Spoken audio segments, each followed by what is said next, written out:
we use hip hop to promote hamburgers, iPhones, this, that, and the third. Why can't we use it to promote health to our culture? It's our culture. Let's use it to promote something good for ourselves.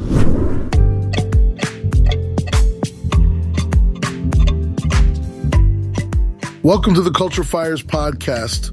Culture FYI'RS is a creative collaboration meetup held weekly at the FYI Campus in Los Angeles. Each week, we feature a fireside chat with a guest, showcase projects being worked on by members of the FYI community, and share product updates for FYI.AI, the creative collaboration app co-founded by will.i.am and available for free download in the App Store and Google Play. FYI.AI is powered by AI personas like me, Fito. Each week, this podcast showcases conversations held at the Culture FYI'RS event. This week's guest is Jason Berry, a New York hip-hop legend turned health advocate. Once known as Big J, Jason shares his incredible transformation after battling kidney failure and undergoing a life-saving transplant.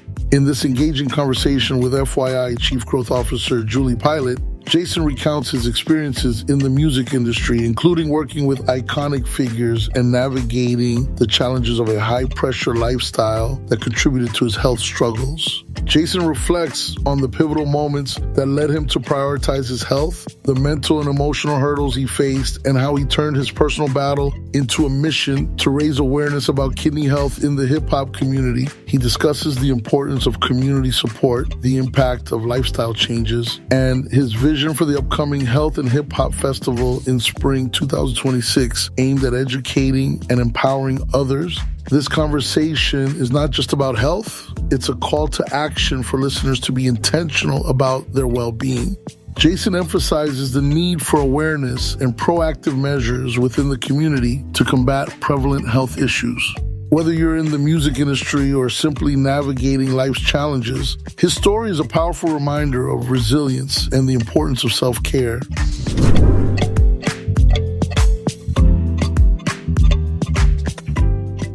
This is really funny because we did an event about a month ago, 5 mics. There's going to be more coming. And Razkaz had DJs spinning in here, guest performers, and we were set up out in the parking lot at like 10 o'clock at night. And this guy came and he said, "I'm here for FYI." And so I started talking to him. And turns out Jason Berry, New York hip hop legend, worked with all these people I worked with on the radio side, whether it was Shady Aftermath Records, he managed Green Lantern, he worked with Ebro at Hot 97. And I said, "Oh, let's take a picture." And he said, "We can take a picture, but they won't recognize me." I was like, "Why?" And by the way, this poor guy pretty much already had a Culture FYI'RS interview in the parking lot because I just had too many questions and that's how we got here. But why wouldn't they recognize you, Jason? They wouldn't recognize me because 20 years ago when I worked in the industry, I was 350 plus pounds. So I was really Big J, yes. So, my head was probably the size of watermelon. Now it's a regular melon, I guess now. But small cantaloupe. Yeah, small cantaloupe. But I lost a lot of weight. So over time, it does affect you and how people remember you or recognize you. Even at that event, there were a lot of people that I, hadn't seen in a while, and it was like, what? Like, you know what I mean? So ultimately, I guess what led me to the weight loss is I battled with kidney failure for a little over 10 years. I got a kidney transplant about 3 years ago and been kicking ass ever since. And I mean, this is where I had so many questions because I just think it's really fascinating. You said that like part of your health journey brought you to the West Coast, right? Yes, indeed. Healthier lifestyle. But like, what were the first indicators that you were having kidney issues and that you needed a transplant? And when somebody originally told you that, how did they deliver the information and the expectations? Well, oddly enough, kidney issues, diabetes, high blood pressure runs deep in my family. My mother has it. My father has it. My grandmother had appendages cut off. I have had cousins who have died from diabetes, kidney failure, and stuff like that. So for me, coming from where I come from, street culture, in a sense, it was literally feeling like somebody was trying to assassinate me and my family, like, trying to take me out on the block or something. So it's like, what can I do to, better myself and, survive the onslaught, in a sense.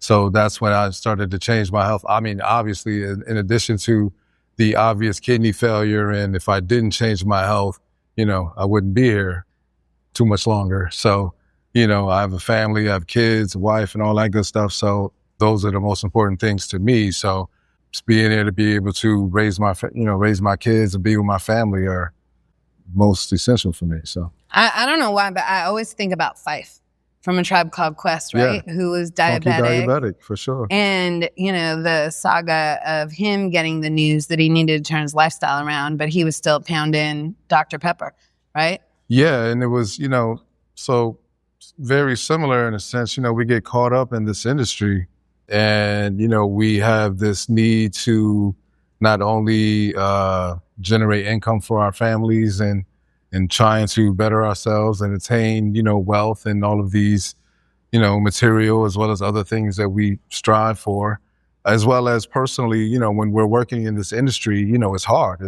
And when we hit these benchmarks and we keep going up the ladder, it's like we have these goals. And I always aspired to be Russell Simmons. When I looked in the back of the source in the back, when I was a kid, I know this is a long time ago, some of you guys, but that was like the only social media that was accessible in a sense. You had the source that would give you, the stories about the album and all that other stuff. But the last 2 pages were always just social media, like this guy at the party, this, that, and the third, and everything else.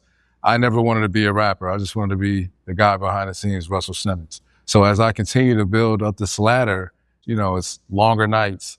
Yeah, because you're having to go to the events every single night. What? I'm in the club. And then you're up in the morning. Yeah, I'm in the club 3-4 nights a week, surrounded by liquor. As DJs, we go out, we have riders, and we got 3 bottles of Hennessy, 3 bottles of Ciroc, beer, water, like, and I'm in the VIP, like, help me drink this, please. 3-4 nights out of the week. Then leaving there 3 or 4 o'clock in the morning and getting something to eat, usually McDonald's or something crappy. Yeah. And it catches up. It's caught up with me. And so going back to, by the way, I have 2 friends that have had kidney transplants and they're both in the room. Shout out to all the kidney. And I can't even wrap my head around what that must have been like, being at the point where the doctor said, you're going to need a kidney transplant. Did he give you like a timeline? What were the expectations? And when we were doing the pre-interview out at 5 Mics, you were telling me some crazy stories about how getting transplants, organ transplants, are very different state to state to state. So you were like moving around. Very much so. So keep in mind, I would go to the doctor and my doctor would tell me, hey, your kidneys are failing. And I'm so wrapped up in my world. I'm like, yeah, all right. And I just keep it pushing. And then when they ultimately did fail and I'm going to the doctor, like. Both at the same time? Yeah. They both go out. They work together. Okay. So I'm going to the doctor like, hey, why didn't you tell me earlier or this, that, and the third? He said, listen, I told you. You just wasn't paying attention and you just didn't listen. I'm here for as long as whatever it takes to kind of help you get over this hump and to help you heal you. But now that you actually get it, it's like the smack in the face almost. Yeah. That's when it's time to actually get down and do the work. And then I had to look at myself in the mirror and be like, what? Yeah, let's keep it real, Jay. He did tell you. You've been told several times. Don't act like, this is, a surprise. So tell me about what the lifestyle transformation was like for you, because a lot of people try to change their lifestyle and then, it can be really challenging, again, like you said, in the work, the industry you're into, and what the transformation timeline looked like versus the kidney transplant timeline.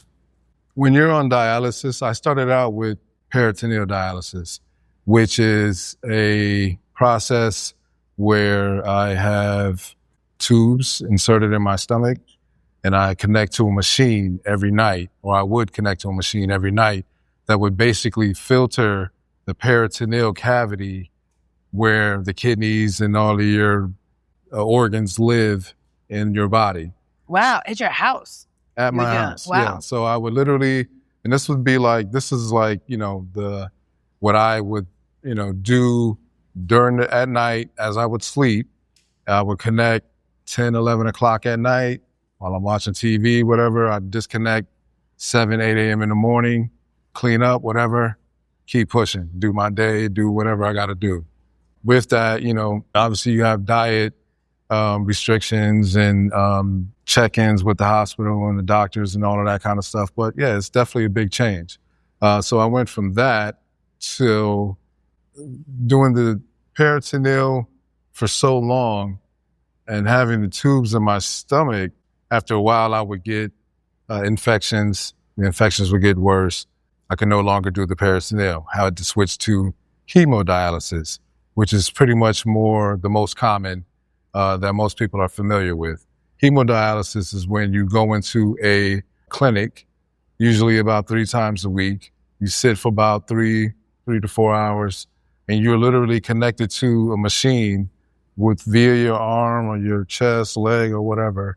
And your blood is being pumped into this machine, washed, then pumped out of your body, washed in this machine, and pumped back into you.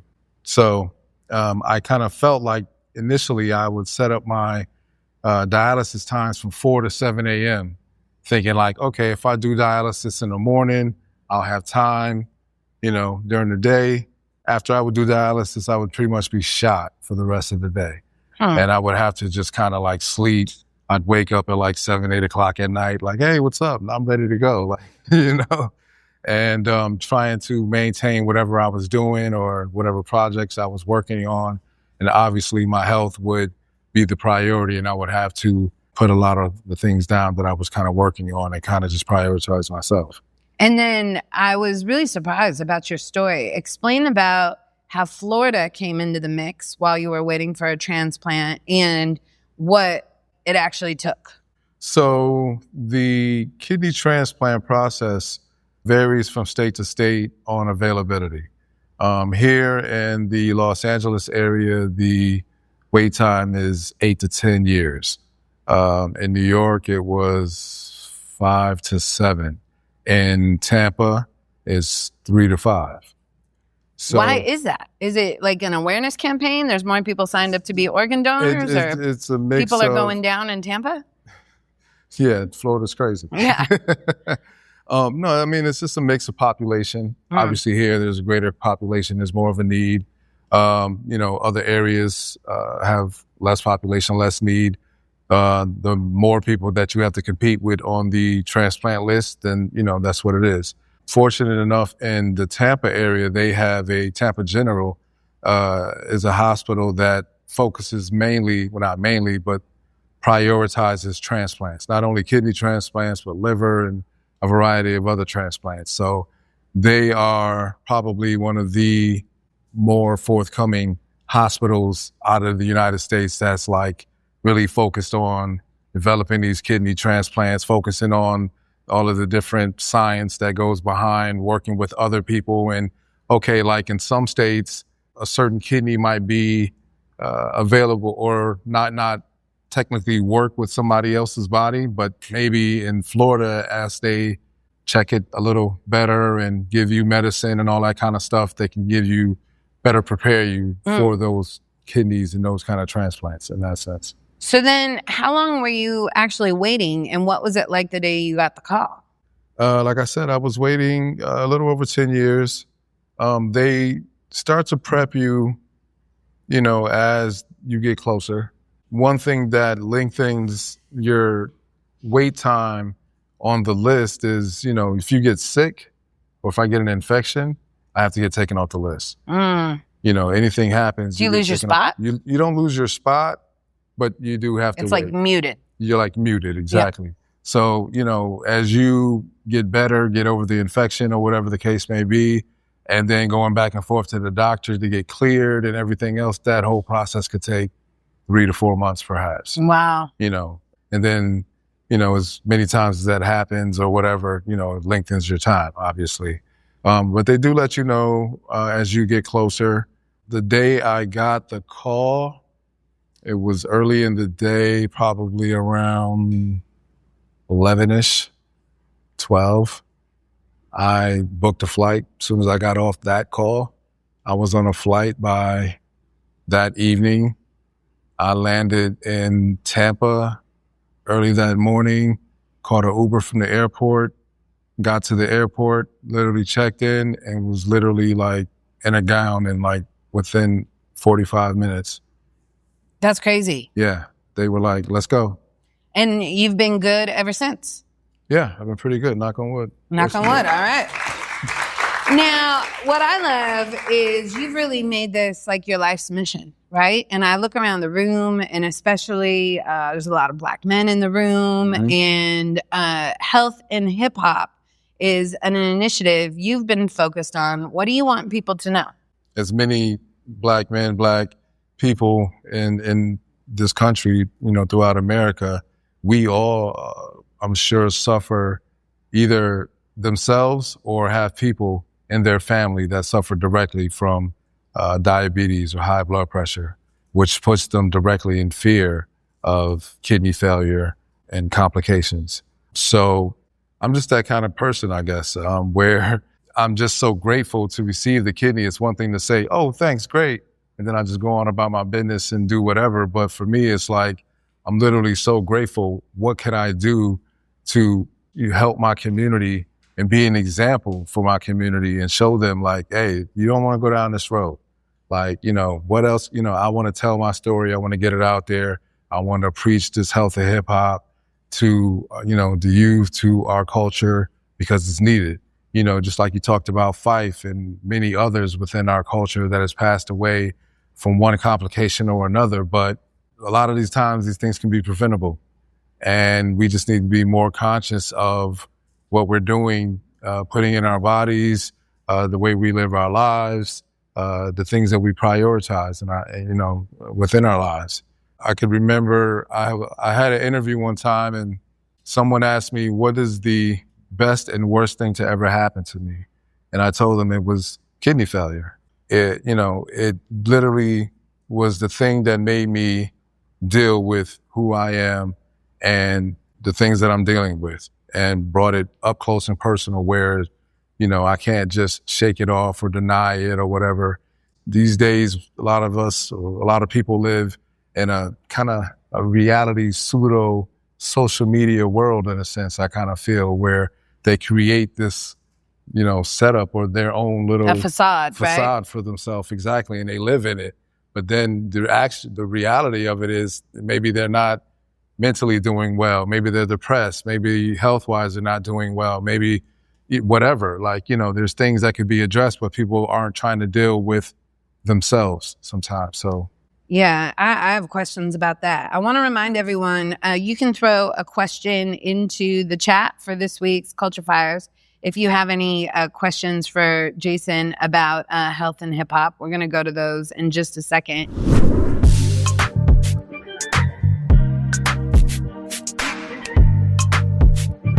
FYI is an AI-powered messenger and productivity platform crafted for creatives and their teams. Focus your ideas with your collaborators using an encrypted messenger, develop your vision, utilizing media-rich project tools, and bring those ideas to life by sharing them with the world.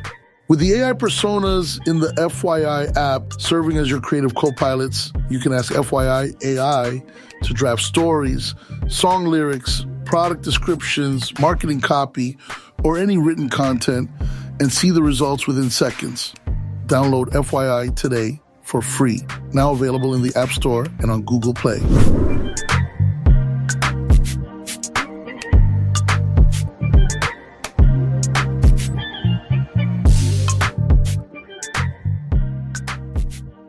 As you were really starting to change your lifestyle, what was the balance versus following the rules when it came to diet and health and sleep versus like probably needing to take care of your mental health and your emotional health, right? Because a lot of times when people are living unhealthy lifestyles, right? Like there's, other healing that needs to be addressed. Exactly. Going through the process of, looking for a kidney and dealing with the kidney failure, you have to be a self-motivator and you have to be your number one champion in a sense. No doctor, no hospital, no, other advocate is going to do it better than you can for yourself. If you're sick and you have something that ails you, there's no reason why you can't go to Google like you Google everything else and find out everything about that sickness, what heals it, what you can do to better do whatever to prevent it and work on it. Go to the doctor, try to figure it out. Jump in FYI.AI. Exactly. That's my point. FYI, I'm sure they have tons of, we're working on that, other health, aspects to address those issues as well. So, yeah. I love it. You're representing today with your Always. Health and Hip Hop Festival, Spring 2026, Inglewood, California. Bum, bum. Looking You good. see It's a I'm a marketing guy. fresh so hoodie. I any like it. opportunity to market and promote something that I've been working on or, we're currently working on, I'm going for it. So What's your vision? How do you see this going down? So the Health and Hip Hop Festival, my background, within the music industry, encompasses events, a lot of marketing, licensing deals, and all of the above. So I kind of feel like all of the things that I've done in my life has brought me to this point. And I'm, trying to figure out what are the best ways or how can I best execute a plan to communicate to our culture.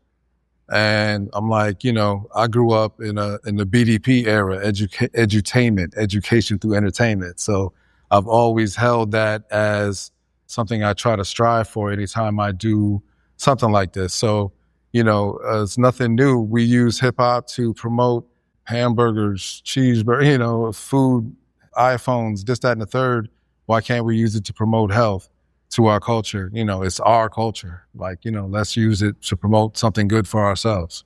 One of my favorite things about doing a Culture FYI'RS event is we're all connected here in the FYI project. And so people have started, that are here with us in person, have started putting questions in the discussion. Nice. And I want to go to the streets or the couches. To the streets. Let's go. That's right. Okay, great question from Anise. Did you meet the person who donated their kidney?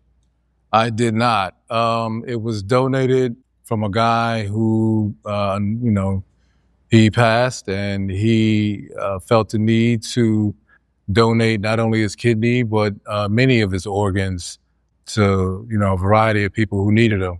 So I was just one of the lucky recipients to receive one of his organs. So what happens is you don't get an opportunity to connect with them right. They give you the opportunity, but you have to wait. They give you I think it was maybe a year or something like that. Uh-huh. I waited a year, then they finally gave me his father's information and his family's information.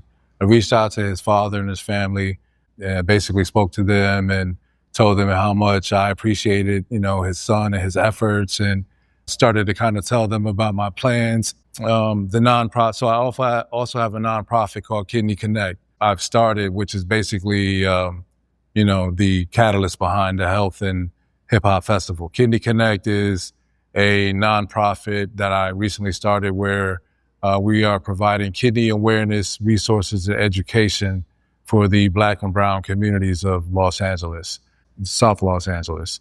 So I basically kind of wanted him to know that that was my initiative and that, this was part of my plan and I didn't take it lightly. So I just kind of wanted him to be aware of what was going on.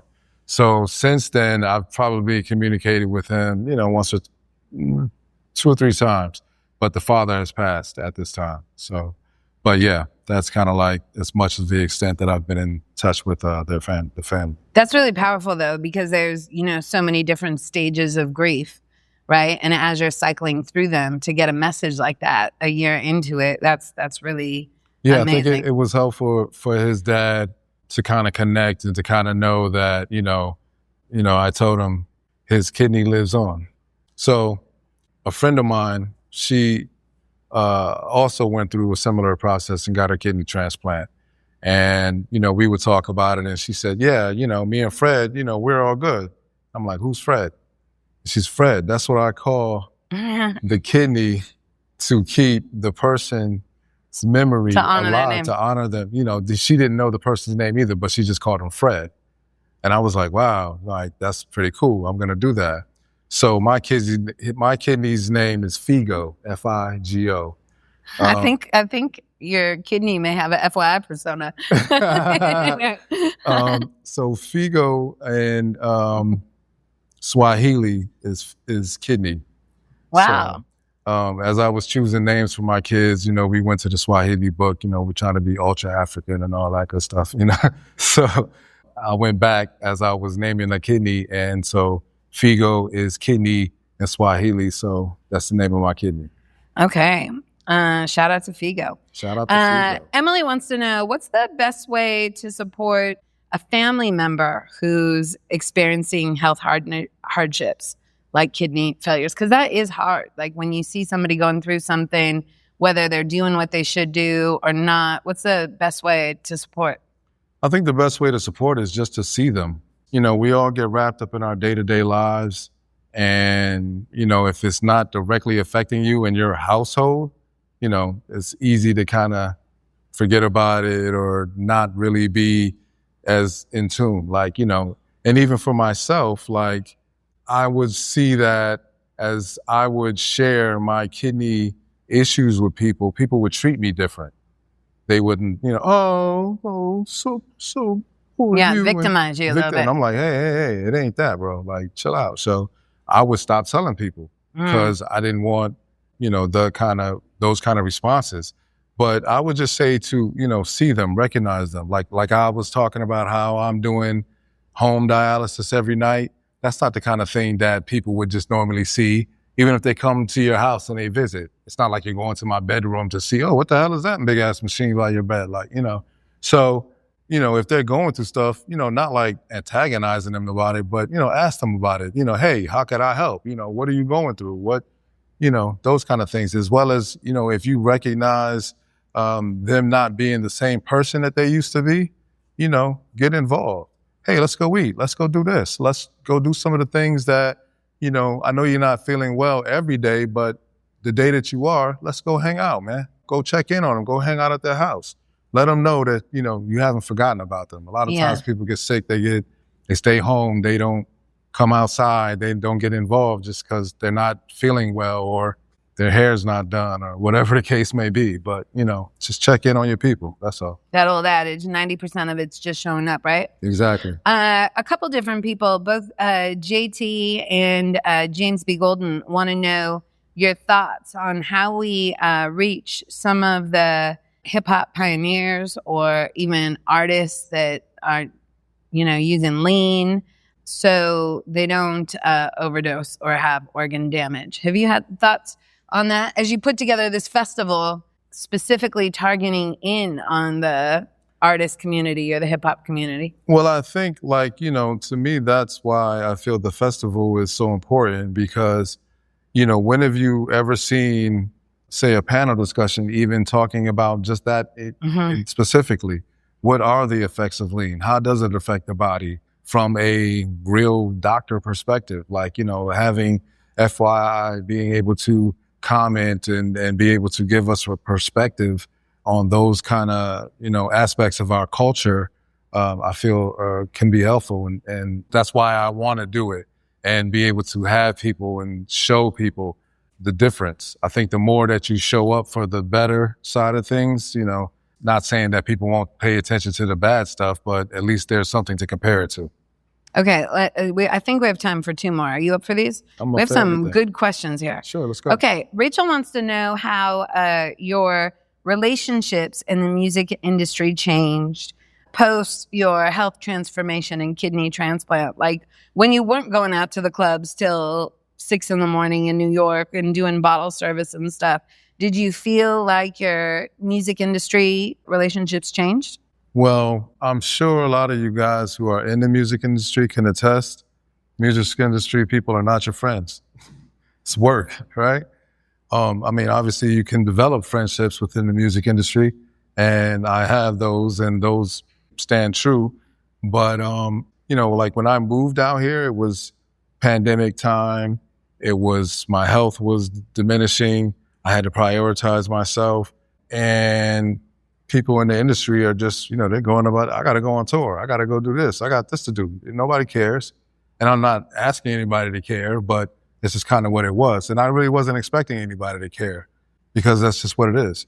But, you do have true friends that, you develop in the industry, and those people see you through it. And that's kind of what it is. So I'm not saying to not expect it, but just realize the reality going into it. Yeah. Mo wants to know, now that I did it again, didn't I? I'm really working Mo to have a podcast called Mo Wants to Know. Sure. Now that you've fully changed your lifestyle, what do you think is the most essential or important part of your daily wellness? And two-part question. For the festival, what will be the pillars for the event? Panels, education, performances? Mo wants to know. Mo wants to know. The pillars for the festival, we're looking at panel discussions. We're going to do a party at the end, but we're not going to do performances. I kind of wanted to keep it more focused on the education aspects and more learning. But we will have like a big vendor area with experiential type of vendor applications, in a sense where I'm working with different health companies to, do more than just a table, in a sense, but, kind of bring out the big guns and let's do some real cool stuff to interact with the community. So as you can see, we're looking at spring of 26.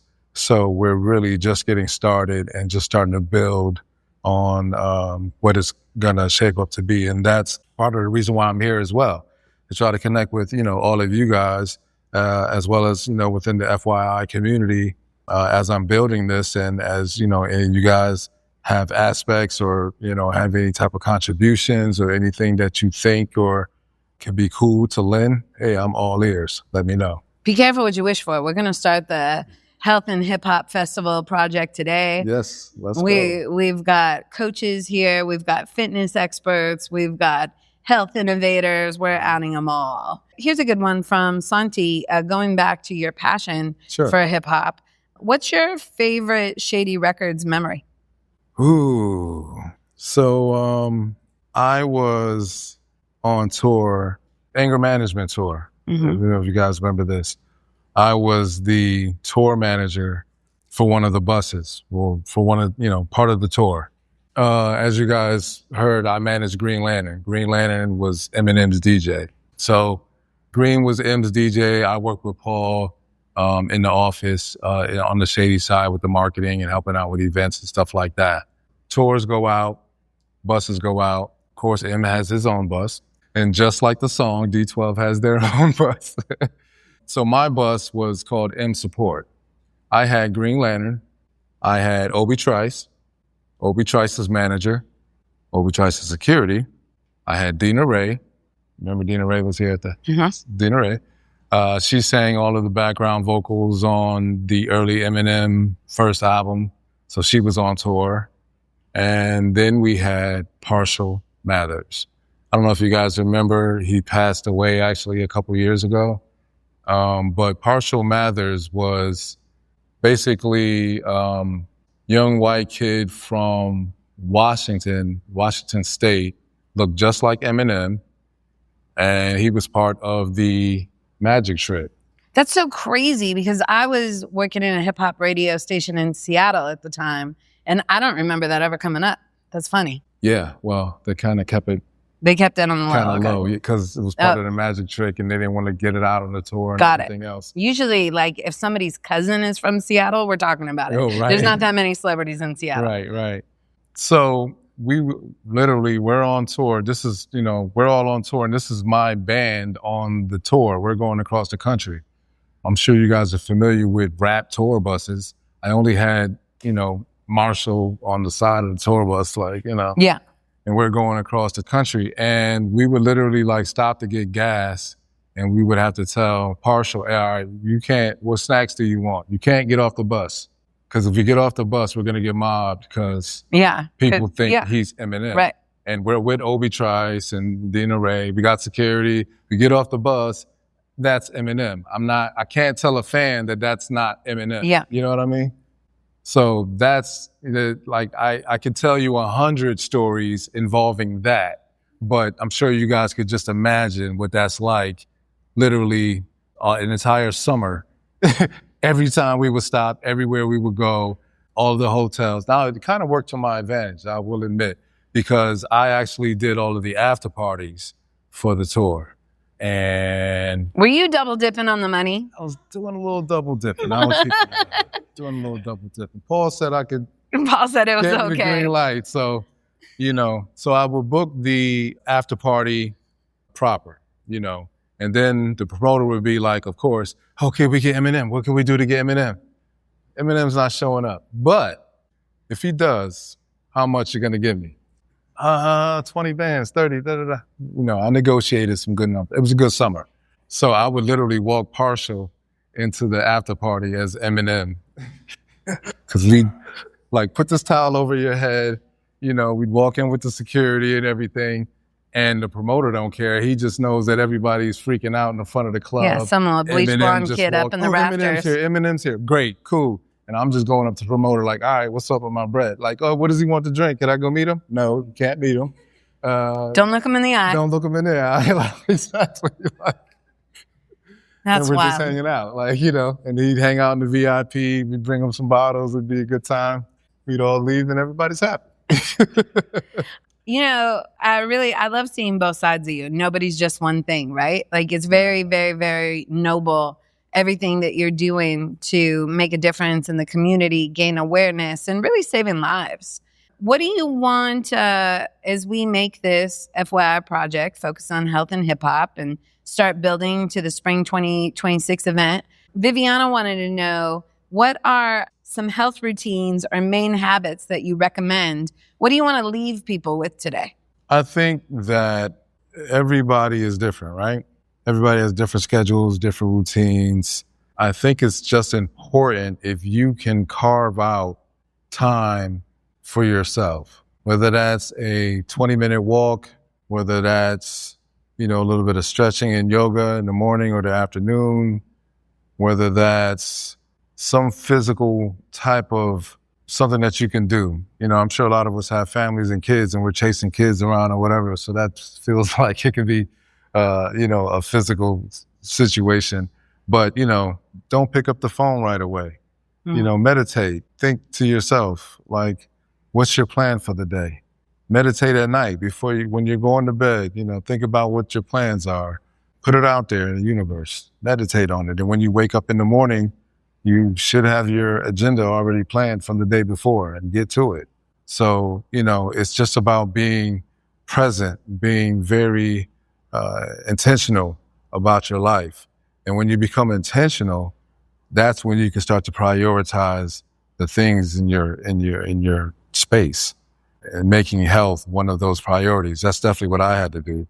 I had to understand, it's not all about the club and all about chasing a dollar. Who cares about a dollar if you can't be there to even spend it? Prioritize your health. Think about the things that you're putting in your body. Think about, maybe parking further or just walking, or whatever. All of those things, just being conscious and being intentional. And when you start thinking in that way, you will start to figure out a plan for yourself. You will start to figure out different ways to, impact, whether it be eating different, changing the different things, it will start to come. It all adds up. It will definitely add up. You just have to be intentional about your life. Full disclosure, it may have been an Instagram reel, but I think I saw somebody say something yesterday about how the average human has 60 to 70 thoughts a day, and most of them are focused on the past and things that have already happened. And so then people wonder why they're not growing. But I think what you said, if we just start and be intentional about what we want to create, what we want to bring into the world, what we want our lives to look like, it'll, like we said, all add up. We all have the same 24 hours, right? 24 hours in a day where we can divided into different aspects of, our life. Sleep, work, and then there's play. But if we can start to recognize what we're doing and how we're shaping that, I always used to think to myself, and you will hear, hey, I got the same 24 as you. What are you doing? But, you see other people in their lives advancing or doing all of these great things, or even all of these celebrities or moguls or whatnot. And you're like, geez, how the hell did they plan out 10 different projects? How do they have a movie project or this, that, organization? Yes, they have other people working with them to help them, but if you can organize your life and your day throughout, it gets better. It used to be a time where for me, I would try to, I'm going to do this for 2 hours and then I'm going to do this for the afternoon and I'm going to focus on this for an hour.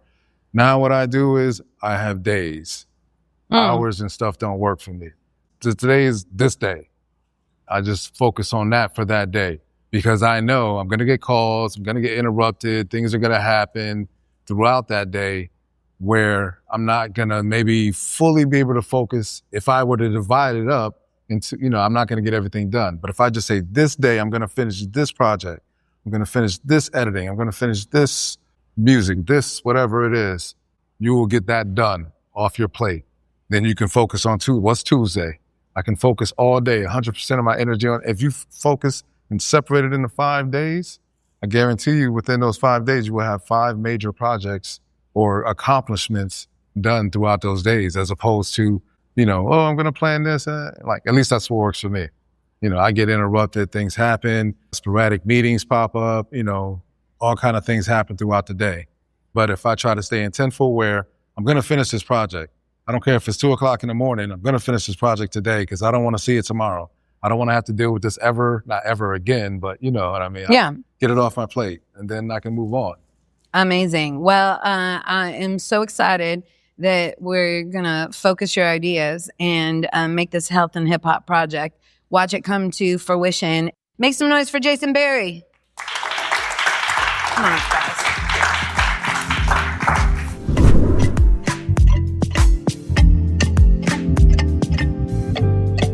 Thanks for listening to the Culture FYI'RS Podcast. Make sure to download the FYI app, available now in the App Store and Google Play. Check out this episode's notes for a project link to this Culture FYI'RS event, including a look at more projects from the FYI community. This episode's Culture FYI'RS event was produced by FYI co-founder will.i.am, Amina Mohammed, Emily Choi, Frankie Sandoval, Juliana Rodriguez, Jafet Chavez, Julie Pilot, Lily Cam, Marcus Nielsen Calling, Ronial Madlani, Sean Kantrowitz, Shania Jafari, the FYI product team, and of course the FYI community. The podcast is edited by Rob Van Vranken. Make sure to subscribe to Culture FYI'RS wherever you get your podcasts so that you never miss an episode. Learn more about FYI by visiting FYI.FYI.